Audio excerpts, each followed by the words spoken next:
Growing up, Payal Arora aspired to be an artist, both for the sake of creating art and finding a new lifestyle on the other side of the world.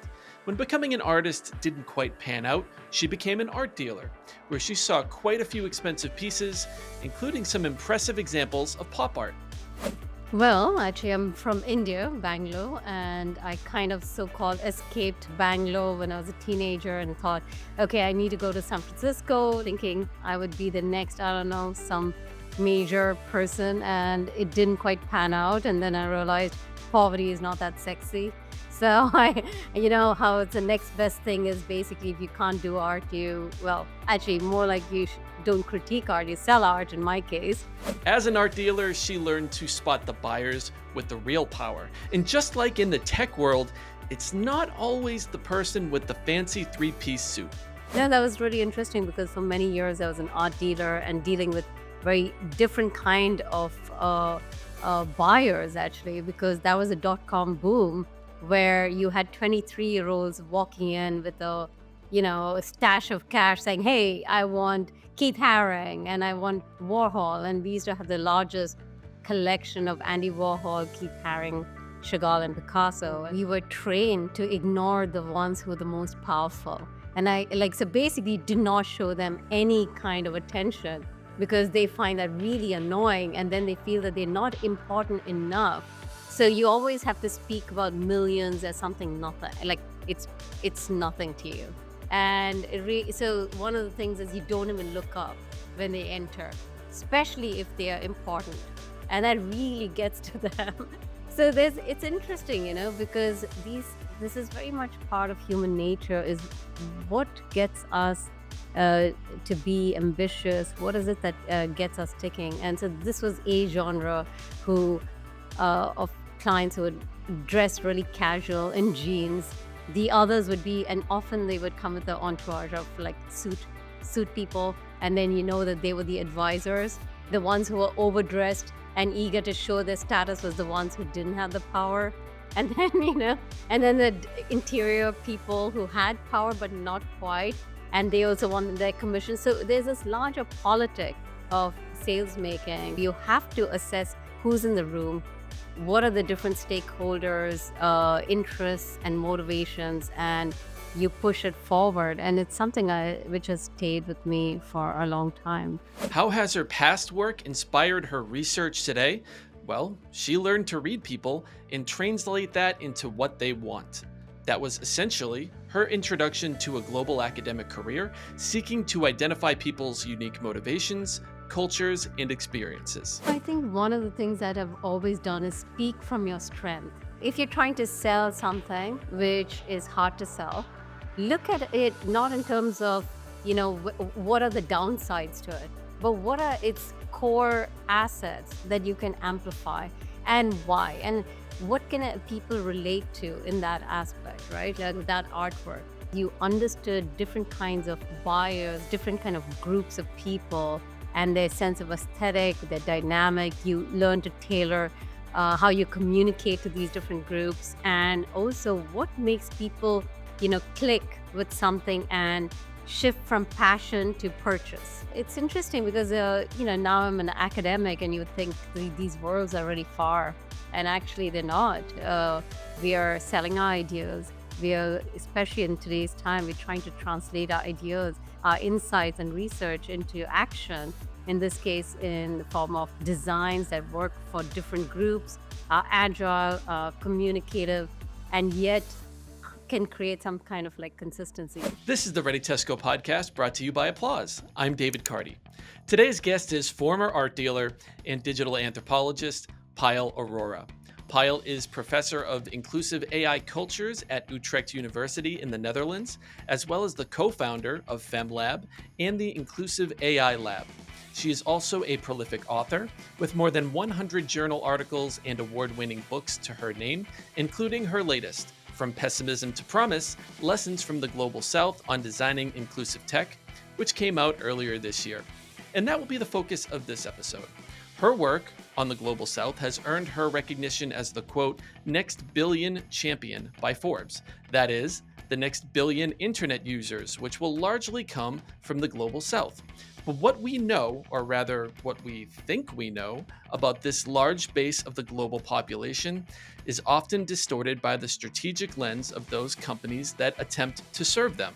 The truth is, we can learn a lot from the global south and perhaps even rediscover our optimism for technological innovation, which is all too often a source of stress and even desperation in Western culture. Let's see the glass as half full with Payal Arora.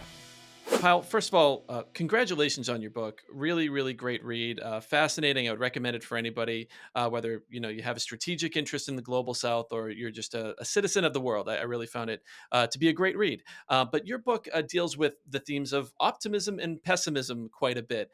Western culture is dominated by doom and gloom, particularly in terms of how it views technology, even as it stands to, you could argue, disproportionately gain from it. And the global south is optimistic, even as they stand to be more negatively affected by climate change, economic inequality, sexual harassment, government retaliation, etc. So, why do we see such extremes in perspectives? And maybe what can one side learn from the other to achieve some sort of middle ground between desperation and aspiration?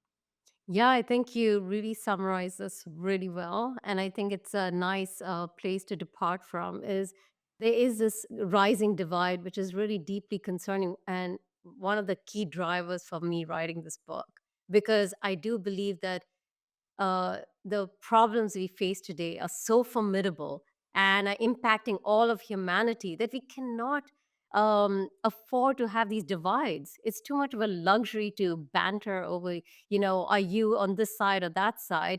Because we have no option but to have hope, because hope gets us out of the bed and gets us to think about ideas for the future, right? And so this is basically the main point is pessimism is a privilege for those who can afford to despair.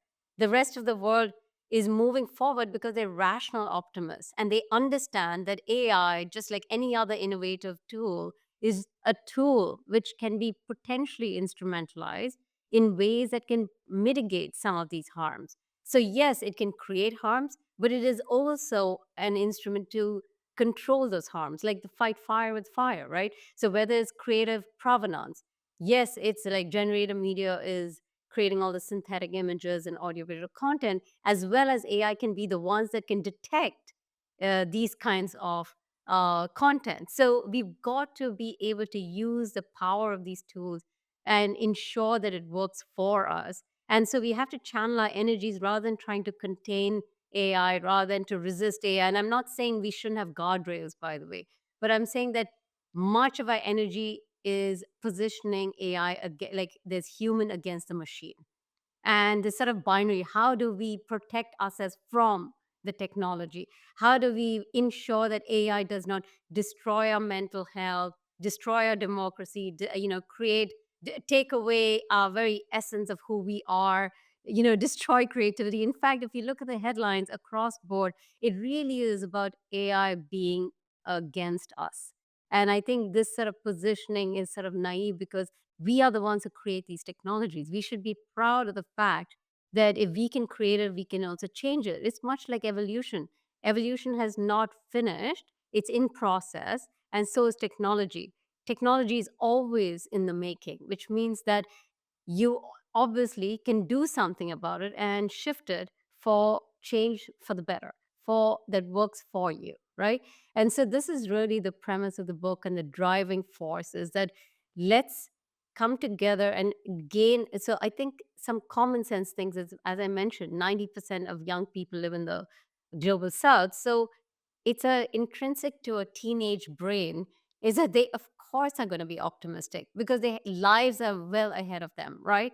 So they're not going to wait for the next generation to capitalize or to, they're not going to sit in a corner and say, oh well, the climate crisis is going to ruin my planet and I'm going to have nothing. No, they want solutions now. They're ready to get their hands dirty. They're hyper motivated in experimenting and failing as much until they get it right, right? Which will work and protect themselves and and the planet. So I think it's a if they can do it, so can we, particularly in the global south, because when they're so optimistic, what they're saying is that we need to come up with these solutions together. And we do see the promise, and you need to see it too, because we are in it together in that sense. And that should be a very humbling point because, you know, we we are sort of in our bubbles and in our cocoons. And I think we're going deeper. And there's this dark trend of going more and more inward looking. But that doesn't stop these forces from taking place across the globe. So all we're going to do is just delay the surprise, shall we say. And why would we do that? Right, right. I mean, there's so much to unpack there. You do make a specific point of mentioning in the book that negativity and pessimism do not inspire change, and you call that pessimism paralysis. And on the flip side of the coin, you write, "quote It is not naive to be optimistic about our digital future. It is our moral imperative to design with hope." End quote. So I just found those two sections particularly inspiring in a way, really. And that kind of gets into this concept of the next billion users, which you've explored at length. We've just talked about here. Basically describes the next stage of growth of the internet. The global south makes up a large portion of this user base. And if we're able to provide useful, unbiased platforms for the next billion users, how can we expect that base of people to fundamentally change our digital experience? Yeah, I mean, so one is that we have to look at it as not just a global. So we spoke about the binary, right? The AI against human, or machine against the human. We also need to get past the global north versus the south. I mean, when I underline it initially, it's because these trends are happening. But imagine when we combine forces. For example, the global north, what does it have as a major strength? It has a privilege or of um, you know, enjoying a liberal democracy, which most of the world would love to have. We have the kinds of freedoms that most countries would like and people would dream about. I mean, they are dreaming about, they're fighting for it. And we're talking about less than 7% of the world's countries have a liberal democracy. Now, the reason I underline this is because we feel that, we don't get it because the others are so optimistic, but that's because they look at liberal democracy not as a Western construct, but it's basically an expansion of the freedoms that you can have. I mean, look at an extreme case in Afghanistan. The women can't sing in public. They now, I think, they can't even talk to each other in public, right? This is something so out of world, so alien to our everyday life. But if we can't understand this handmade tale happening right now, and we can't sort of build solidarities to understand that the digital for women in Afghanistan who does not have access to the public space jobs, can't be visible, cannot be heard, then what happens when she goes at home and is stuck at home is that her humanizing happens online, because that's one of the relation to her everyday reality, which is so suffocating, that the online allows her to express her opinions, to be more free, to to resonate, and to also mobilize the rest of the world that doesn't seem mobilized enough to do something for them, right? And so I think this is just one of the many examples. Like, for example, majority of the countries in the world criminalize homosexuality, from Uganda to many parts of the Middle East to, South Asia, in some form or the other, to a point of even death, right? And we do take it for granted. It's something that we really have reached a stage where, in fact, it's pretty okay. In fact, even the most conservative in the US are like, yeah, it's not going to be a talking point in our elections, right? So I think this is something which is really, how does this translate into tools and usage? Is because imagine if you're a homosexual person in Uganda, you want to self actualize, you want to feel like I am normal, I'm not a freak, and I'm not going to suppress it because this is very much part of who I am. And you find a community online, you engage with it, and you're able to sort of play with the kind of content, and that allows you to normalize yourself in space that you can't. And I can go on about all these kinds of instances which come from the fact that our freedoms are so deeply restricted in the majority part of the world. And in relation to that, the internet and these digital tools enable for far wider sets of freedoms in a safer way, right? So, yeah.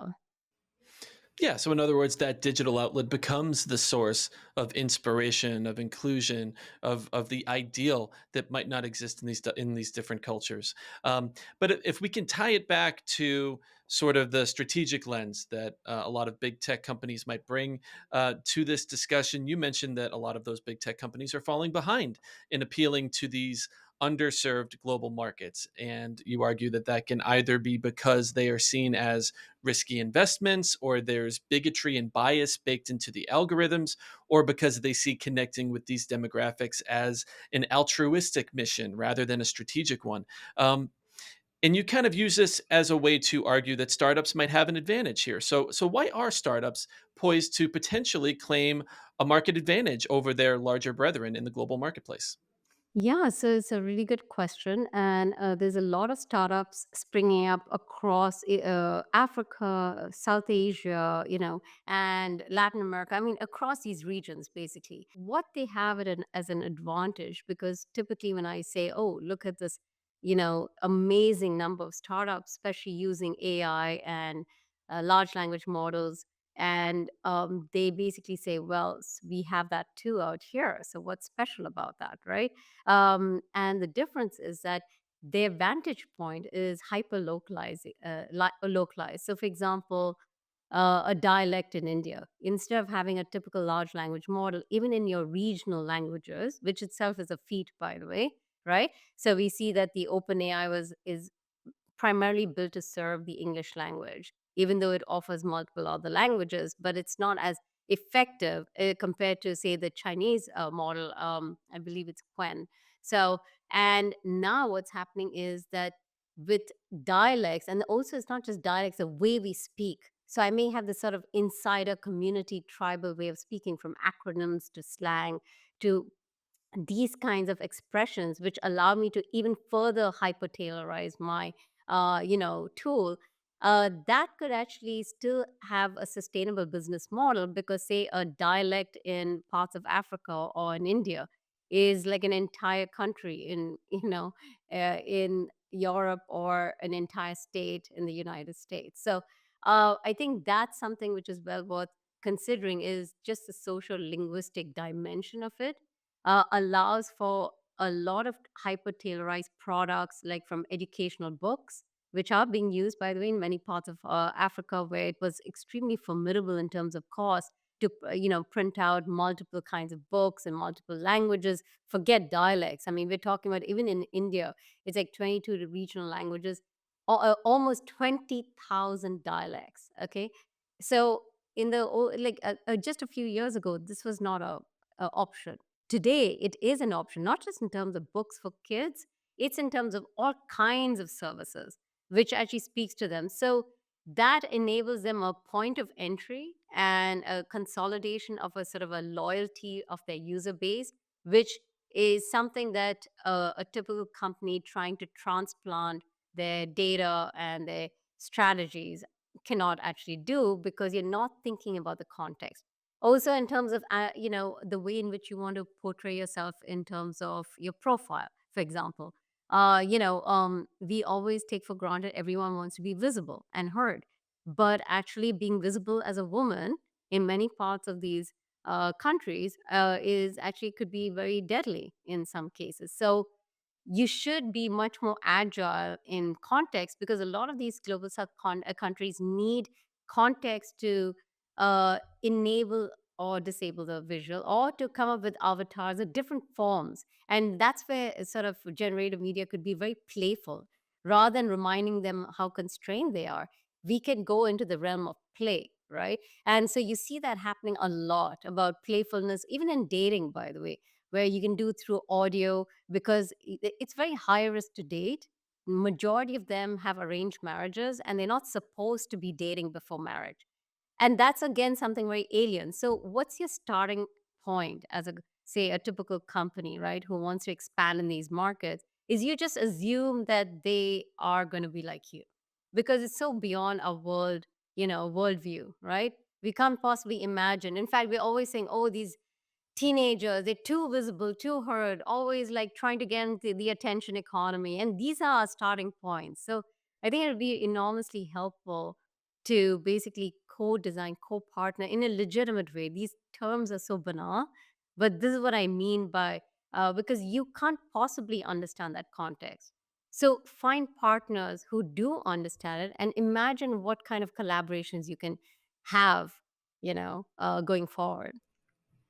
Right. And to that point, in our conversation before the podcast, you mentioned a few interesting examples of solving big problems with simple design solutions. I think that you had mentioned one around certain map apps not working in the Philippines, or maintaining the safety of female drivers in another market. Apologies, I don't remember which one that was, but can you give us some examples of sort of what that means and how some of the problem gets rolled up into our cultural or regional biases? Yeah, absolutely. So, on one end, we could go on and say that, oh, these women, have all these problems, right? On the other hand, actually, let's take the ride hailing sector. There's a huge demand for women drivers, but there's a scarcity of women drivers. So basically there's a big issue because half the world's population are women. A lot of these countries, they don't feel comfortable letting their daughters, mothers, wives go alone with some stranger in a taxi. Okay. So, what does a company do? Basically, you need women drivers. They don't want to drive. So, get to the heart of it. Is it because, what's a barrier? And what we found through almost a couple of years of research is it was far more simpler in certain sense. Is one of the biggest obstacles was a lack of toilets visible on their screen because women want to go to a toilet and they wanted it as part of the mapping, but not just that. They also wanted the rating. Is it safe? Is it secure? Is it clean? Okay. And so if they, and it's, I'm not simplifying it as that's the main reason, but it was a big, big factor in them being enabled because they felt that they need to stop for a variety of reasons, right? Women need to go to the restroom for a whole larger range of reasons than males. So that's an easy fix in a sense that even if you invest in toilets with the government, for example, ensure the cleanliness, get a rating system going, at least you're becoming constructive because then you can actually get rid of that one big major barrier for why women don't want to be drivers for your app. And then you can actually monetize and get like expand your market. That's just one example in India and many other examples, right? In many other contexts. And the other is about mapping, right? As you mentioned. So, for example, Grab has come pioneered a different kind of map because the usual iOS, Android maps don't work because it's sort of standardized. Because the typical question you'll ask is, what's the fastest route? But in their context, they also allow for what's the driest route because many of these contexts has monsoons and they do a lot of crowdsourcing in order to get their riders, users to report which are the, places which are drier than the others. Also, political rallies, which are very stable. In certain times, certain streets get blocked every year and whether this is in Mexico for the educational protests, it's there's certain cycles that happen every year as part of the rituals or rituals like India has a gazillion celebrations where they take to the streets, and that's predictive. So there's a lot of prediction that can is culturally coded, and that can be fit into your maps as you design it. So you can see that it is not saying, oh, we need a completely entirely new map. It's more that can you ensure that the cultural patterns, which are relatively stable and recurrent, are instilled into your map so people get the a more adaptive response and more effective response to your query. Right, and AI plays a role here too. When discussing AI in the book, you write, "quote As AI unpacks human culture, UX researchers can in turn unpack the culture of AI." End quote. So, can you explain the role that UX experts should play in validating and tuning AI systems, especially in this global framework? Yeah. So, there's much that we learn about ourselves with the use of, say, generative media. Like, for example, when you're prompting, one of these generative media tools, you understand how you're thinking about things based on the answers you receive. And so there's a learning process that is literally visible, whether it's ChatGPT or if you're generating an image with DALI or Firefly, and then you're basically thinking, well, that's not how I want to be represented. That's not exactly what I said. What is it that the machine can't seem to get about what I think? And the classic case is also Google, right? Like, this is a very old school thing about autocomplete suggesting what typically people think. And when it completes your sentences, right? Because obviously that's been entered a lot of times. And it's also responsive. I mean, it's kind of also playful and fun. For example, the series Monsters, right? Right after that, if you look at the search and you started it, it's like they all want to know, when are they going to be free? And, you get a sense of, oh, that's how the people are receiving the show, right? And so there's a lot of sort of feedback that comes from these automated systems that tells us about how we're not alone in the way we think about things. It could be problematic, in which case we need to work on it because the content is more racist or stereotypical in many other ways. Or it could be very playful and fun because you're like, oh, this is so crazy. This is what they want out of cat content, for example, or, the shows that I consume. So I'm not completely alone, because oftentimes you're consuming content alone and you feel isolated because all consumption needs to be shared in some sense. Even whether it's a meal, whether it's a TV show, we want to share that memory. We want to share that experience, that feeling. And this is a really important way. And then there's representation, where we can potentially intervene because we can start to contribute new kinds of data to shift the kind of data sets that shape these generative AI tools. So, for example, right, as we know, garbage in is garbage out. So, what happens if I come up with, a data set that I populate on the Creative Commons about how I want my community to be seen and heard? What would happen to the algorithm? You actually can influence it. And so that's, to me, very optimistic, is us getting our hands dirty, getting our, feet to the ground and moving forward to change these systems that can then better reflect who we want to be and how do we get to be seen and heard by the world. Right. And you write about this in the book that global data sets aim to solve the problem of regional bias with AI, but they can actually exacerbate it to some degree, creating what you call a demand for data presence. You wrote in the book about how Western perceptions of the rest of the world create caricatured tropes that work against the self actualization and social well being that people from the global south and around the world crave from digital experiences. And some high population informal housing areas, for example, aren't even mapped anywhere, right? So, how can tech companies do a better job of sourcing data from these communities, to your point, influencing that algorithm, and then implement it in a way to mitigate bias and data deficits? Yeah, first is recognize it's a problem. I think Yeah. it's so fundamental. Is it, if we don't see it's a problem, then we will not try to figure out a solution. And usually they see it, like I said, is that it's too high risk a market, or it's not sufficient a market. It's still looked upon in market terms. And I think we have to do it for the sake of doing it, because it will pay back in a way in which you understand and educate yourself. So even if I'm not going to that market, say I'm an industry person, a designer, I'm like, yeah, I'm not designing for the Brazilians. Yes, but it's really important to understand different contexts, because it creates an elasticity of your mind. Because today you may not, but tomorrow they may be your competitors, and don't think that Brazilians will stay in Brazil and Indians will stay in India. In fact, they are spanning across. And I think what we come with this model that we still innovate in the West and disseminate to the rest. And so if we are not going there, then why bother?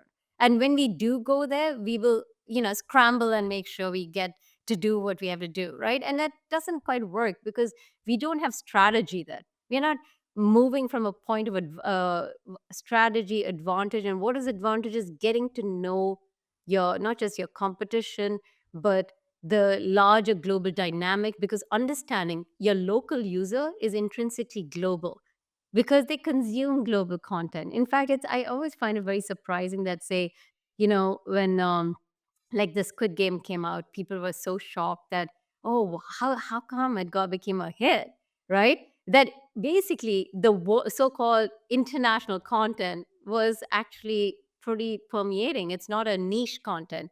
And we still have these terms, world music. What does that mean? Actually, right?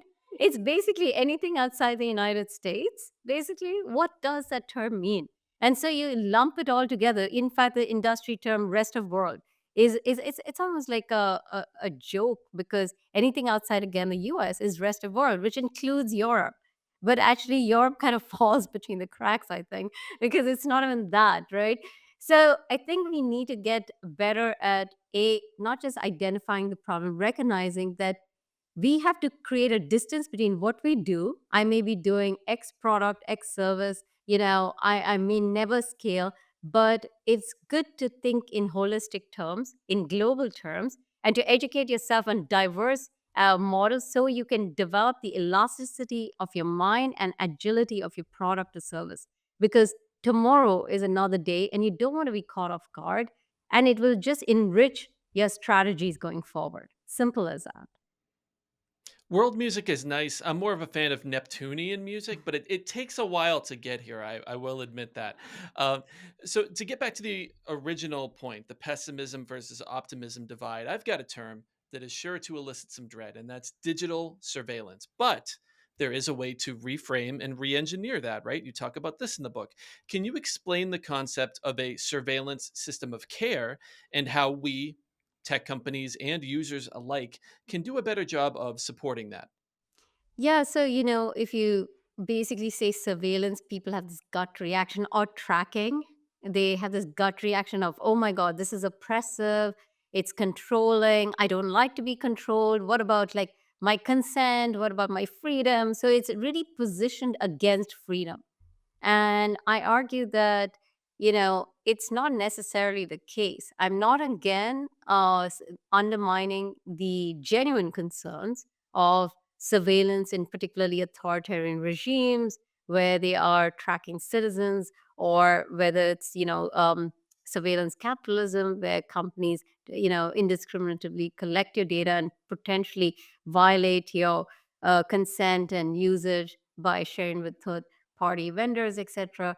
All that stuff is fine. But there's another side to the story. And if we have this sort of one sidedness, we will get this so wrong and alienate a large number of populations in the world. For instance, there's a difference between watching each other and watching over each other.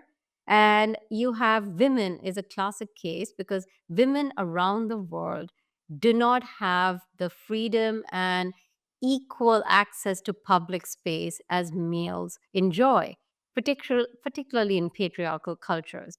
I mean, I brought up already the extreme case of Afghanistan, but we don't need to go extreme. Whether it's Mexico, where the death rate on women is so extraordinarily high, and it's so deadly oftentimes to walk on the streets at different times in the night. So basically, they always have to think about it, right? So, and this has in South Asia, Sub-Saharan Africa, you name it, across board, women have a lot of concerns about access to public space, mobility through public space, but increasingly they need to, because they have jobs, they are becoming more integrated into society. These are all good things. But that also demands that they are mobile, right? So their families are concerned about them. So there are tracking technologies where families, and which is integrated into, say, the ride hailing apps, which ensures that and creates a sort of guardrail of where, the riders don't just take them off and maybe rape them or become abusive, right? So families can, and there is something about the panopticon, which normally is seen in a negative sense, as a positive sense. That means if you feel you're being watched in a patriarchal context, by others who could, get you in harm's way, then you may actually think twice before being, inappropriate with your customer, for example. So, or for example, these cameras at in dimly lit places or at the train stations, even in France, by the way, where if people are inappropriate towards women, they can get fined. And this provides proof there's a certain kind of justice, right? And people really want justice in these places, particularly because, these are micro justices which matter because the typical legal system is way behind by decades. So they have court cases. And so usually, even if you have a very good law in place, the enforcement may never happen. So, what really matters to the average person living in the global south is they feel a sense of fairness. And with fairness, you can actually be able to achieve that, and you can use AI to your advantage, which can, track people in ways that can create accountability, responsibility, and safety. And that's really what I mean by surveillance of care. And we cannot undermine how important that is because security enables freedom. It's not, necessary surveillance is the opposite of freedom. We've been talking about these competing and diverse perspectives of our physical and digital worlds today, but I want to hear from you, both as an expert and as a citizen of the world. You've compiled all of this evidence, these very persuasive arguments, and you've also lived all over the world and traveled all over the world. What's your outlook on our digital future? Where do you think we'll go from here? Think we will go upward in a sense that it has to be hopeful because you commit to that hope. And I don't mean in a sort of linear way, but I mean that we're going to be surprised by ways in which we can come up with solutions to formidable problems. And AI is going to be our muse, it's going to be an extended sense of our eyes and ears and our thoughts, and it's going to play devil's advocate. We can really use it in ways that can really help us brainstorm legitimately towards a more inclusive future if we build the right guardrails, if we bring a really good set of diverse stakeholders on board across the globe and make sure we are committed to change for the better, right? And that's it. Not sitting in a corner saying, okay, the world is coming to an end, so let's move to Mars. So that's pretty much, the bottom line. How much does it cost to move to Mars, just in case? I don't know. Will Elon Musk give me a subsidized rate? I hope. So, Pile lightning round questions for you here. First question: what is your definition of digital quality? quality is authenticity and being true to yourself and the community around you. What is one digital quality trend that you find promising? I think about how we can debias data with creating new forms of data to basically train AI to make the world see it differently. What is your favorite app to use in your downtime? Ooh, Funda. Do you know it? It's a Dutch app which basically looks at different homes, and the Dutch have just amazing taste. So it's like we call it Funda porn out here. you know, you're like, ooh, that sounds exciting. So So it's like a real estate app? yeah, yeah, yeah. Okay, we have our versions of that over here too. So very, But very well accustomed the to that user experience. friendliness, I mean, because I'm used to the American apps, and no, no, this is on a whole different level. Yeah. Okay, I'll have to check this out. And finally, what is something that you are hopeful for? I'm hopeful for well, better Mexican food in Amsterdam, for example. I used to live in California and I really, really miss it. So I know you would think I'd have something more profound, but I'm thinking about food. So Well, you're talking about a multicultural lived experience. That's very there you appropriate to, I go. think, our episode today. Well, Pyle, this has been a lot of fun, and I appreciate your perspective quite a bit, and appreciate you joining us today. Thank you so much. Thank you so much. And it was an absolute pleasure. A huge thank you to Payal Arora. You can find her book, From Pessimism to Promise, Lessons from the Global South on Designing Inclusive Tech, in our podcast notes. I don't have a book club reading list, but if I did, it would be on there, so be sure to check it out. Thanks to our producers, Joe Stella and Sam Susala, and our creative team, including Megan Golick and Carly Searles. Subscribe, leave a comment, a review, or just let us know what you think about the podcast by emailing at podcasts@applause.com. Until next time.